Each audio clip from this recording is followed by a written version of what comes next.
এবং বিগত 15 বছর ধরে নির্বাচন কমিশন যে প্রক্রিয়ার মধ্যে নির্বাচন করেছে সেটি সম্পর্কে দেশবাসী জানে এবং সেটা কোনো নির্বাচনই ছিল না। জুলাই অভ্যুত্থানের মধ্য দিয়ে মানুষের মধ্যে একটা আকাঙ্ক্ষা তৈরি হয়েছে যে একটি অবাধ, সুষ্ঠু, গ্রহণযোগ্য নির্বাচনের মধ্য দিয়ে গণতান্ত্রিক প্রক্রিয়ায় সরকার গঠন হবে এবং তাদের হাতেই রাষ্ট্র দায়িত্ব পালন করবে। তো এই ক্ষেত্রে নির্বাচন কমিশনের ভূমিকাটা সবচেয়ে বেশি। আমি এর আগেও নির্বাচন করেছি জাতীয় সংসদ। তো আমরা যেটা দেখেছি যে নির্বাচন কমিশন স্বাধীন বলা হলেও আসলে তাদের নির্বাচন নির্ভর করতে হয় সরকারের উপরে। তারা ওই যে 3 মাসের জন্য বা নির্বাচনকালীন সময়ে তারা যে প্রশাসনের উপরে যে দায়িত্ব বা নিয়ন্ত্রণ সেটা কোনো কালেই তারা যথাযথভাবে করতে পারে নাই। আপনি যদি দেখেন যে গাজীপুরের সিটি কর্পোরেশন নির্বাচনের সময় সেখানকার যিনি পুলিশ এসপি দায়িত্বে ছিলেন হারুনুর রশিদ, সম্ভবত নির্বাচন কমিশন তার প্রতি অসন্তুষ্ট হয়ে তাকে প্রত্যাহারের জন্য নির্দেশনা দিয়েছিল। তিনি ওই সময়ের জন্য প্রত্যাহার হলেও তিনি কিন্তু যেই নির্বাচন শেষ হয়েছে স্বপদে আবার তিনি বহাল হয়েছেন।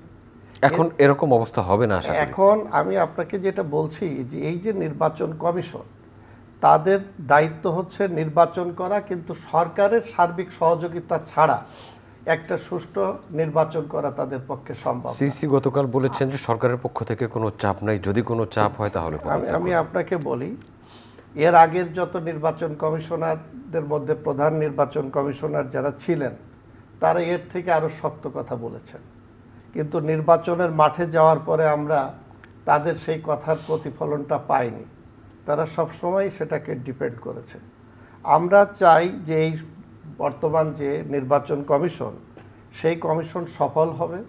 কিন্তু এই জায়গাটা যে কথাটা আপনাকে বলি, আজকে একটা খারাপ মেসেজ যেটা আপনি শুরু করলেন নির্বাচন কমিশন কিন্তু দেখিয়েছে।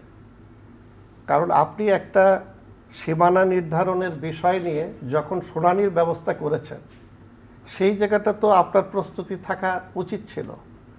এই যে বাদী এবং বিবাদী এবং আইনজীবী ছাড়া ওখানে এতগুলো মানুষ কিভাবে গিয়েছে? সেখানে তো যাওয়ার কথা না।